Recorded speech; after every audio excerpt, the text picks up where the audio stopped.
2022년 네이버 주가 흐름 내내 좋지 못했습니다. 2023년에는 어떻게 될지 지금부터 생각해 보겠습니다. 네, 네이버 주가에 크게 영향을 주는 요소가 뭘까요? 우리는 무엇을 중점적으로 봐야 할까요? 주가 변동 체크 포인트 먼저 짚어보겠습니다. 먼저 포시마크 인수인데요. 상당히 규모가 있는 거래였습니다. 따라서 이 포시마크 인수 짚어봐야 하는데요. 이 관건은 포시마크 실적 그리고 네이버와의 시너지가 관건이다라고 할 수 있겠습니다. 포시마크와의 연결 실적이 어떻게 반영될지 짚어보고요. 그리고 앞으로 네이버와 포시마크 어떤 인수 시너지 효과가 있을지 생각해 보겠습니다. 자, 두 번째는 금리의 방향입니다. 최근에 금리가 가파르게 상승하면서 주식시장 전체가 크게 눌렸죠. 네이버는 유난히 더 눌렸는데 앞으로 금리 방향 어떻게 될지 생각해 보겠습니다. 자, 주가 변동 체크 포인트 첫 번째로 제시해드린 포시마크 인수에 대해서 지금부터 좀 자세히 짚어보겠습니다. 먼저 인수 조건인데요. 인수 조건은 2조 3천억 원이고요. 그리고 지분 100%를 인수하는 조건입니다. 주식 취득 예정일은 2023년 4월 4일이고요. 이 포시마크라는 플랫폼의 특징은 개인 간 패션 아이템을 중고 거래하는 플랫폼입니다. 지역 단위로 거래하는 특징을 가지고 있어서 마치 우리나라의 당근마켓과 비슷한 그 특징이 있죠. 그리고 단지 상품만 거래하는 것이 아니라 소셜 커뮤니티 기능도 있습니다. 그래서 그 이용자들을 단지 거래할 때만 접속하는 것이 아니라 항상 머무르게 하는 그런 효과가 있고요. 총 이용자 수 8천만 명, 하루 거래액을 50만 건이 등록된다고 합니다. 상당히 큰 규모죠. 자, 포시마크를 네이버가 왜 인수했을까? 지금부터 그 배경을 좀 생각해 보겠습니다. 이런 커머스 플랫폼은 총 거래액이 중요합니다. 이 총 거래액, 영어로 Gross Merchandise Volume, GMV라고 하는데요. 고객이 이용해 줘야 하는 금액이기 때문에 이 총 거래액이 중요하죠. 이 총 거래액에서 수수료 몇 프로가 결국 이 플랫폼 업체들의 매출이 됩니다. 이 매출은 수수료 몇 프로 회사가 결정할 수 있어요. 그런데 총 거래액은 사용자들이 사용을 해줘야 되는 금액이기 때문에 중요하죠. 각 분기별로 이 커머스 거래액을 보면요. 2021년 1분기 8조 정도에서 최근에 한 10조 수준으로 꾸준히 상승하는 모습을 보이고 있습니다. 그런데 그 상승률이 지속해서 하락하고 있는 추세예요. 상승은 하고 있지만 상승률, 성장률이 하락하고 있다. 조만간엔 정체되고 나중에는 오히려 역성장을 할 수 있겠다라는 우려가 그래서 나오는데요. 지난 2022년 1분기에는 이미 한번 역성장을 했습니다. 그리고 2022년 2분기에 이내 성장률을 좀 회복하는 움직임을 보이는데 지난 2022년 2분기 어떤 기대가 있었나요? 바로 리오프닝에 대한 기대가 있었습니다. 그래서 오프라인 예약이나 여행 이런 거래 대금이 약 1조 1천억 원 정도 발생하면서 성장률을 회복하는 움직임을 보였습니다. 그런데요. 지난 3분기, 2022년 3분기에는 또다시 이 리오프닝에 대한 효과가 없어지면서 성장률이 다시 둔화하는 그런 움직임을 보입니다. 자, 네이버의 커머스 성장률 둔화 우려되고 있죠. 국내 대표 커머스입니다. 따라서 국내 시장은 이제 다 네이버가 차지했어요. 더 이상 여기에서 어떻게 그 시장을 넓히겠다라는 생각은 하기 좀 어렵습니다. 이래서 해외 진출이 필요하고 그 교두보로 이 포시마크가 중요한 자리를 차지하고 있다라고 평가할 수 있겠습니다. 그래서 포시마크를 인수하는 배경이다라고 할 수 있겠네요. 자, 포시마크 인수의 이 의미를 좀 생각을 해볼까요? 총 거래액이 중요하다라고 앞서서 말씀드렸죠. 네이버의 커머스 총 거래액 중에서 포시마크와 직접적으로 비교할 만하다라고 할 수 있는 스마트 스토어의 총 거래액을 한번 보겠습니다. 네이버는 2022년에 26조 원 정도의 이 스마트 스토어 거래액이 예상됩니다. 그런데 포시마크는 2조 4천억 원 정도로 10분의 1 정도밖에 안 돼요. 이렇게 작은 규모입니다. 이렇게 작은 규모의 포시마크 인수에서 무슨 효과가 있을까라는 생각을 할 수도 있는데요. 자, 아무리 이 커머스 플랫폼들은 총 거래액이 중요하다고 하지만 결국 내 주머니에 들어오는 건 매출이잖아요. 이 매출이 이미 네이버와 맞먹습니다. 네이버는 2022년에 5,900억 원의 이 매출이 예상되는데요. 포시마크는 4,600억 원으로 이미 네이버 수준에 도달해 있죠. 그 이유는요. 네이버는 수수료가 한 2% 정도밖에 안 돼요. 총 거래액에서 약 2% 정도가 이 매출로 잡히게 됩니다. 그런데 포시마크는 무료 수수료가 20% 수준입니다. 따라서 이 매출이 네이버와 동등한 수준이 되는 거죠.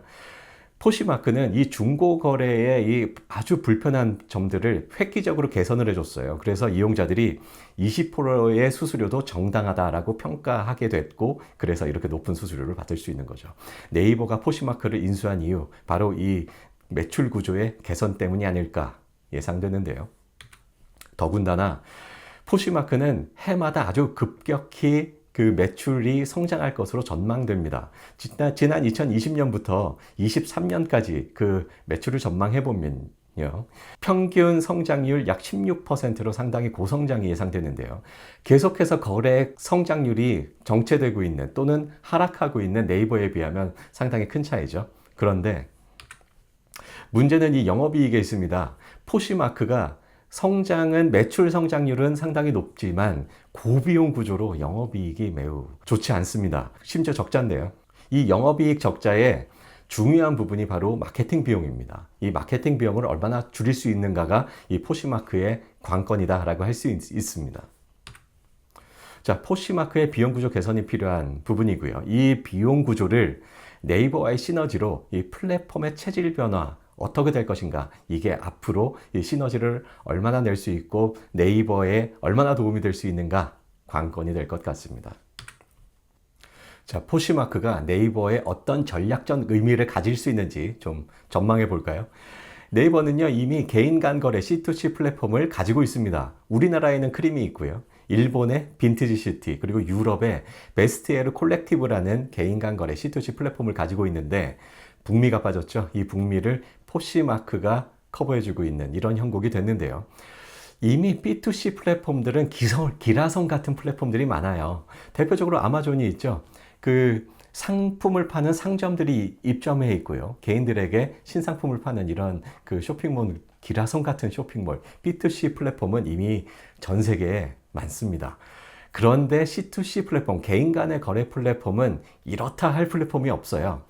네이버가 세계화, 세계로 진출하는 데 있어서 아주 중요한 축으로 삼는 부분이 바로 이 기라성 같은 기존에 있는 그런 B2C 플랫폼이 아닌 C2C 플랫폼으로 공략해보자, 이런 전략이 있는 것 같습니다. 그래서 이번에 포시마크를 인수한 것 같고요. 자, 이 개인 간의 거래, 전 세계를 걸쳐서 다 커버하고 있는 이 C2C 플랫폼을 네이버가 기존에 가지고 있는 강점을 접목해서, 그래서 시너지를 극대화하는 전략을 펴는 것이 어떨까, 이런 생각을 해보는데요. 기존 보유 강점이라면 검색 엔진, 서치 플랫폼이 있고요. 엔페이, 핀테크가 있습니다. 그리고 웹툰, K컬처 등의 컨텐츠들을 이미 가지고 있죠. 이런 기존 보유 강점과 이 개인 간 거래 플랫폼의 어떤 시너지를 낼 수 있을 것 같은데요. 자, 강력한 검색 엔진으로 맞춤형 구매가 가능할 것 같고요. 그리고 이 핀테크를 활용한 아주 편리한 구매도 가능해 보입니다.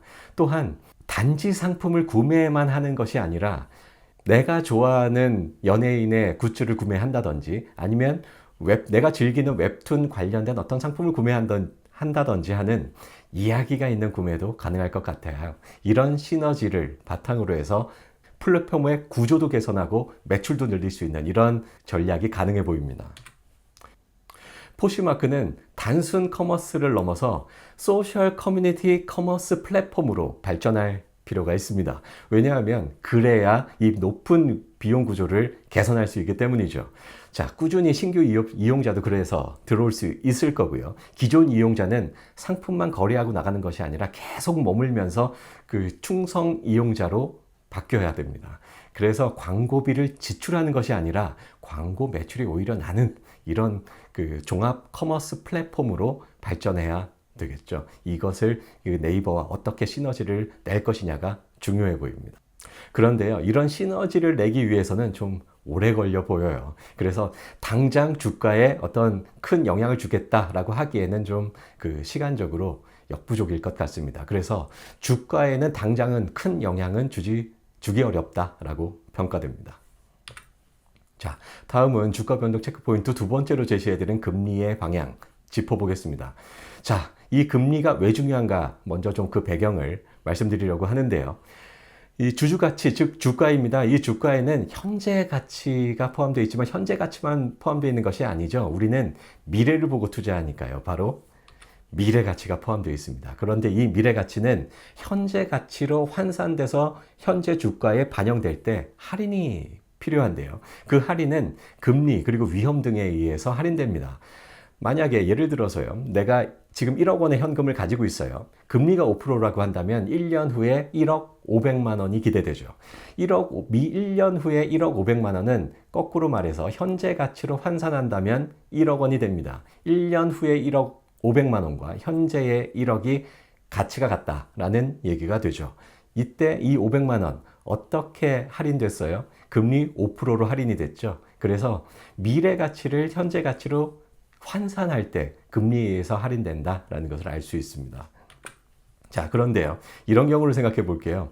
현재 가치는 아주 좀 작아요. 그런데 미래 가치가 대부분인 이런 경우, 바로 네이버가 그렇습니다. 네이버 같은 성장주들은요, 현재 매출이나 영업이익 규모로 볼 때 그에 비해서 시가총액이 대단히 높습니다. 이 미래에 아주 큰 돈을 벌 것 같은 기대, 그 기대가 현재 주가에 반영되어 있기 때문이죠. 자, 그런데 최근에 금리가 아주 가파르게 상승하면서 그 미래 가치가 현재 가치에 반영될 때 큰 폭으로 할인될 수밖에 없습니다. 그래서 최근에 이렇게 주가가 크게 눌리고 있는 상황인데요. 자, 미래의 기대가 큰 성장주 같은 네이버, 고금리의 주가가 크게 타격을 받을 수밖에 없다라고 말씀드릴 수 있고요. 팡이라고 불리는 페이스북, 아마존, 넷플릭스, 구글 다 마찬가지입니다. 이런 빅테크 업체들 다 고금리에 주가가 크게 눌리고 있는 상황이죠. 자, 그런데요. 앞으로 금리 방향 좀 생각을 해보면요. 자, 먼저 2023년은 아주 높은 물가가 우려됩니다. 2022년에 미국의 소비자 물가 지수가 무려 8%대까지 상승하는 것을 우리는 봤습니다. 그런데 2023년에는 그 물가 상승률이 4에서 5% 선까지는 내려가지 않을까라고 생각됩니다. 그런데 4에서 5% 정도까지 크게 내려갔다고는 하나 여전히 2022년 8%나 오른 거에서 또 4, 5%가 오르는 상당히 높은 물가임에는 분명하죠. 그래서 2023년은 매우 높은 물가 수준이 우려된다라고 할 수 있고요. 이런 높은 물가 수준과 함께 2023년은 또 경기 둔화가 우려됩니다. 지금까지 이 물가를 잡기 위해서 금리를 가파르게 올렸어요. 시장에 돈이 마릅니다. 경기 둔화가 우려되고 있는 상황이고요. 이런 경기 둔화가 우려되면서 달러는 약세로 이미 전환되고 있죠. 전 세계가 주목하는 앞으로 경기 방향을 가늠하기 위해서 전 세계가 주목하는 지표가 있습니다. 미국의 10년물 국채금리인데요. 이 국채금리가 이미 계속해서 내려가고 있어요. 미국의 기준금리는 지금 4.5%죠. 그런데 국채금리는 3.6%입니다. 기준금리보다도 국채금리가 시중금리가 더 낮은 그런 상황이에요. 앞으로 경기 둔화가 크게 우려된다라고 할 수 있겠습니다. 이렇게 경기가 둔화되면서 그리고 국채금리가 하락하면서 달러는 약세로 갈 것이다 라고 보이고요. 이미 원달러 환율이 계속해서 내려가고 있죠. 달러 약세는 이미 진행되고 있다라고 할 수 있겠습니다. 자, 이렇게 물가 상승률이 하락하고 그리고 경기가 둔화되는 조짐을 보이면서 미국의 연준은 금리를 조만간에 동결할 것으로 전망합니다. 그런데 여전히 물가 상승률은 한 4, 5% 되면서 연준이 목표하는 물가 상승률 2%에는 현저히 도달하지 못했죠. 따라서 금리 인하는 아직 시기상조고요. 조만간에 금리를 동결해서 그 동결한 금리를 유지하는 이런 상황이 되지 않을까라고 생각되고요. 그리고 금리를 인하하는 시기는 2023년 하반기 내지는 2024년 상반기 정도에 금리 인하가 시작되지 않을까 전망합니다. 자, 그렇다면 우리나라는 어떻게 될까 생각해 볼까요? 우리나라는요, 미국보다 지금 경기가 아주 빠르게 둔화하고 있습니다. 먼저 부동산 가격이 아주 수직 낙하하고 있죠. 부동산이 우리나라 경제에 차지하는 비중이 매우 높습니다. 이거 절대 방치할 수 없고요. 그리고 무역 수지가 계속해서 적자입니다. 이렇게 오랜 기간 동안 우리나라의 무역 수지 적자가 있는 경우 지금까지 한국 경제 역사상 없었습니다. 또한 심지어 경상 수지마저 적자를 보이고 있습니다. 이런 상황을 정부 그리고 한국은행이 절대로 그냥 방치할 수는 없다라고 보입니다. 지금까지 물가가 치솟으면서 어쩔 수 없이 금리를 올렸지만 물가가 꺾이고 있는 이런 상황에서 조만간에 한국은행은 금리를 내릴 것이다 라고 전망하고요. 미국보다 빠른 2023년 상반기 중에 금리 인하를 단행할 것이다 라고 예상합니다. 우리나라는 금리를 인상하던 시기에도 미국보다 빨랐습니다. 2021년 8월부터 금리를 인상하기 시작했고요. 미국은 2022년 3월부터 기준금리를 인상하기 시작했죠. 대략 한 7개월 정도 먼저 선행적으로 움직였는데요. 금리 인하도 더 빠르게 움직일 것이다 라고 보고요. 이미 우리나라는 미국보다 기준금리가 낮아요. 이런 상황에서 추가로 선제적으로 금리를 인하하는 경우 외화자금 다 빠져나가고 환율 치솟는 일 벌어지지 않을까 우려할 수 있겠는데요. 이런 상황은 우려하지 않아도 될 것 같습니다. 거꾸로 금리를 올리던 시기를 생각을 해보면 우리나라가 미국보다 선제적으로 금리를 인상하면서 그렇다면 달러가 유입되고 그래서 환율은 내려갔느냐? 그렇지 않습니다. 지속해서 환율은 상승했습니다. 계속해서 달러가 빠져나갔다는 얘기죠. 우리나라가 금리를 올렸음에도 불구하고 그렇습니다. 왜 이런 일이 벌어지느냐? 시장은 지금 단지 금리 차만 보는 것이 아니라 앞으로 시장을 예상하고 움직이기 때문입니다. 우리나라가 금리를 올리더라도 인플레이션이 계속해서 우려되고 결국 미국도 금리를 올리고 채권 금리 계속 올라갈 거야 라고 예상하기 때문에 그런 환율이 내려가는 그런 일은 벌어지지 않았죠. 거꾸로 마찬가지입니다. 지금 선제적으로 우리나라가 금리를 내리더라도 결국 미국도 금리를 내리고 채권 금리 계속해서 하락하고 달러 약세 유지될 것이다 라고 시장은 예상할 겁니다. 그래서 환율이 그렇게 치솟는 그런 일은 벌어지지 않을 것으로 예상합니다. 자, 이렇게 한국의 금리를 인하하고 약달러까지 결합되면서 유동성이 증가하고 달러가 유입되고 증시는 환호하는 일이 결국은 벌어질 것이다 라고 예상합니다. 자, 그래서 조만간에 매수기에 올 것이다 라고 전망하는데요. 고금리에 눌려온 빅테크 유난히 돋보일 것 같습니다. 그 중에 네이버가 있을 거고요. 그런데 경기가 받쳐주지 않는 그런 랠리입니다. 따라서 오래가지는 못할 것이다 라고 전망합니다. 자, 지금 말씀드린 이 경제 전망 그리고 그 금리에 대한 얘기는요 매우 중요합니다만 네이버와 아주 직접적으로 연관이 있는 내용은 아니고 또 자세히 말씀드리기에는 그 내용이 상당히 많습니다. 따라서 따로 좀 시간을 내서 말씀드려 보겠습니다. 자, 지금까지 소개해드린 내용을 바탕으로 해서 밸류에이션을 보고 목표 주가까지 설정을 해볼게요. 밸류에이션은요, 각각의 사업 부분을 모두 합친 가치가 이 회사의 총 가치다라고 하는 Sum of the Part, SOTP 방법으로 밸류에이션을 해보고요. 그리고 이 밸류에이션은 앞서 말씀드린 금리 인하에 대한 기대를 반영했습니다. 자, 사업 가치, 자회사 가치, 그리고 기타 이렇게 크게 보면 세 가지 부분으로 네이버는 그 가치가 나뉠 수 있겠는데요. 먼저 사업 가치는요. 서치 플랫폼, 커머스, 핀테크, 컨텐츠, 클라우드 등의 이 사업들이 있는데요. 먼저 서치 플랫폼은 이 넷 프로핏 마진이라고 있어요. 순이익률인데 순이익률을 30% 적용했습니다. 매출의 순이익률 30% 곱해서 순이익을 구했다라는 얘기고요. 그 순이익에 PER 밸류에이션 15를 곱해서 이 서치 플랫폼의 총 가치를 사업 가치를 구했습니다. 이 주가 수익 비율 PER 15는요. 앞서서 이 금리 인하에 대한 기대를 반영한 멀티플이고요. 그리고 커머스 부분은요. GMV 총 거래액이 중요하다 말씀드렸죠. 2022년 한 해 42조 원의 총 거래액이 예상되는데요. 이 총 거래액에 EV GMV 멀티플 0.4를 적용했습니다. 그래서 커머스의 그 사업 가치를 도출했고요. 그리고 핀테크 부분은 이 PSR 주가 매출 비율이 있어요. 이 주가를 매출액 대비해서 설정을 하는 건데요. 이 글로벌 그 평균 2를 적용했습니다. 그리고 컨텐츠는 4, 클라우드도 4를 적용했습니다. 이렇게 해서 도출된 사업 가치 44조 원 도출됩니다. 자, 다음은 자회사 가치인데요. 이 상장사인 G홀딩스라고 일본에 상장이 돼 있어요. 근데 이 G홀딩스를 A홀딩스를 통해서 소유하고 있고요. 지분은 32%입니다. 현재 G홀딩스의 시가총액에 지분 32%를 적용했고요. 여기에 이 지주사는 지주사 할인이 필요하잖아요. 지주사 할인 50%좀 가혹하게 적용했습니다. 다음은 기타 부분인데요. 수년금 약 0.9조 9천억 원 되고요. 자사주가 2조 3천억 원이 있어서 총 가치 한 약 3조 원 됩니다. 이렇게 해서 총 네이버의 기업 가치 51조 원이 도출됩니다. 자, 기업 가치 도출됐어요. 이 기업 가치를 총 발행 주식수로 나누면 우리가 원하는 목표 주가 나오죠. 그래서 목표 주가는요. 31만 1천 원 나옵니다. 앞서서 포시마크 인수에 대한 효과 장기적으로는 도움이 될 거다라고 분석합니다만 단기적으로는 좀 주가에 영향을 주기는 좀 어려워 보이고요. 금리 인하에 대한 기대를 어느 정도 감안했을 때 목표 주가 31만 1천 원 전망됩니다. 제가 감기가 걸려서 목소리가 좀 이상해요. 그럼에도 불구하고 끝까지 시청해 주셔서 감사합니다.